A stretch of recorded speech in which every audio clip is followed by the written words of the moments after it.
في القلب مشاعر أخفيها قد أشرقت الشمس عليه. بسم اللہ الرحمن الرحیم. وہ چیزیں جن سے روزہ نہ فاسد ہوتا ہے اور نہ ہی مکروہ ہوتا ہے. نفلی روزے کی فضیلت. حضرت ابو ہریرہ رضی اللہ تعالیٰ عنہ سے روایت ہے کہ نبی کریم صلی اللہ علیہ وسلم نے ارشاد فرمایا، جس شخص نے ایک دن کا نفل روزہ رکھا، اگر اس کو پوری زمین بھر کا سونا دے دیا جائے تب بھی اس کا ثواب پورا نہ ہوگا. روز جزا یعنی قیامت سے پہلے اس کا ثواب پورا ہو ہی نہیں سکتا. یعنی کہ نفلی روزے کا جو اجر اور ثواب ہے وہ اللہ کی طرف سے ہمیں کافی بڑا چڑھا کر دیا جاتا ہے. دنیا کے حساب سے ہم اس کا بالکل بھی اندازہ اور موازنہ نہیں کر سکتے ہیں کہ کتنی بڑی مقدار میں اللہ پاک ہمیں اس کا اجر عطا فرمائیں گے. روزے کی حالت میں مسواک کرنا.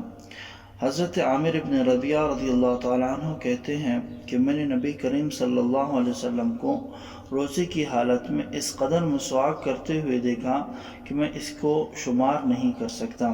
معلوم ہوا کہ روزے کی حالت میں انسان مسواک کر سکتا ہے. اور یہ ایک سنت بھی آپ اس کو کہہ سکتے ہیں کہ روزے کی حالت میں مسواک کرنا یہ سنت بھی ہے، چونکہ نبی صلی اللہ علیہ وسلم نے کیا ہے تو اس اعتبار سے یہ بالکل سنت ہے. وہ مسواک ہوا وہ خشک ہو یا تر ہو، میٹھی ہو یا کڑوی ہو، جس وقت بھی مسواک کرے وہ بالکل بھی جائز ہے. لیکن اس میں تھوڑا سا خیال رہے کہ اس حد تک اس میں غلو کرنا کہ اگر مسواک کے ریشے نکل کر انسان کے حلق سے اتر جائیں تب اس سے پھر اس میں اس کی وجہ سے پھر روزے پر تھوڑا سا اثر پڑے گا.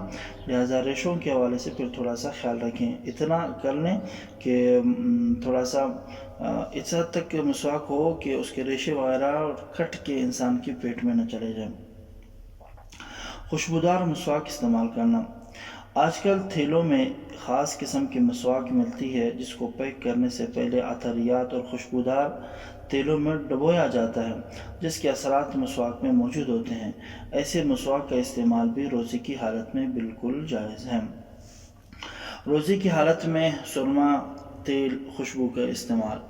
روزے کی حالت میں دن میں انسان آنکھوں میں سرما لگا سکتا ہے، ایسے ہی اپنے سر اور داڑھی کو تیل بھی لگا سکتا ہے، خوشبو بھی سونگھ سکتا ہے. اور اگر سرمے کے بارے میں فقہاء نے اس حد تک بھی لکھا ہے کہ اگر سرما لگانے کے بعد تھوک میں یا ناک کے پانی میں سرمے کا اثر دکھائی دے تو پھر بھی روزہ فاسد نہیں ہوگا اور نہیں مکروہ ہوگا. اس سے بھول کر کھانے پینے سے روزہ فاسد نہیں ہوتا. ایسے ہی اگر کوئی روزہ دار بھول کر کھا پی لے تو روزہ فاسد نہیں ہوگا، اگرچہ پیٹ بھر کر کھا پی لے یا متعدد مرتبہ کھا پی لے تب بھی یہی حکم ہے.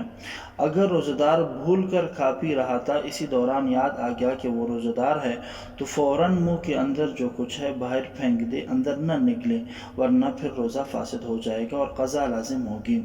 بھول کر کھانے پینے کے بعد یہ گمان کیا کہ روزہ فاسد ہوا، پھر قصداً کھایا تو روزہ فاسد ہو گیا. قضا ضروری ہے، کفارہ نہیں ہے. بعض دفعہ انسان کا روزہ ٹوٹ جاتا ہے اور مطلب کوئی ایسی غلطی اس نے کی اور اس کا روزہ ٹوٹ گیا، وہ یہ سمجھتا ہے کہ اب میرا ویسے بھی روزہ نہیں ہے تو میں کھا لوں پی لوں، کیا فرق پڑتا ہے.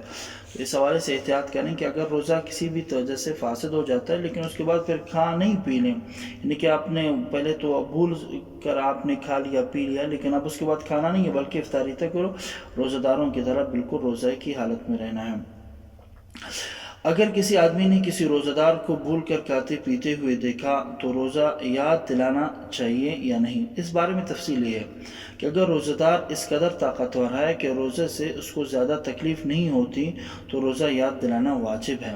اور اگر اس آدمی میں روزے کی قوت و طاقت کم ہے، یعنی کمزور ہے یا بیمار ہے یا بوڑھا آدمی ہے، روزے سے اس کو تکلیف ہوتی ہے تو اس کو یاد نہ دلائیں، کھانے دیں، بلکہ وہ جو کھاتا رہے. بحالت روزہ عورت اپنے بچے کو دودھ بھی پلا سکتی ہے، اس سے بھی روزہ فاسد بالکل نہیں ہوتا. ایسے ہی اگر ضرورت پڑے تو اپنے منہ میں کوئی چیز چبا کر بچے کو کوئی چیز کھلانا چاہے. یہ عمل اگرچہ مکروہ تو ہے لیکن یہ کہ اس کی اگر ضرورت پڑے، مجبوری زیادہ ہو تو پھر اس عمل کی بھی گنجائش ہے اور یہ جائز ہے، پھر اس حالت میں مکروہ نہیں ہوگا۔ بلا ضرورت کریں گے تو مکروہ ہوگا، لیکن اگر ضرورت پڑنے پر اگر آپ کریں گے تو پھر اس سے روزہ مکروہ نہیں ہوگا۔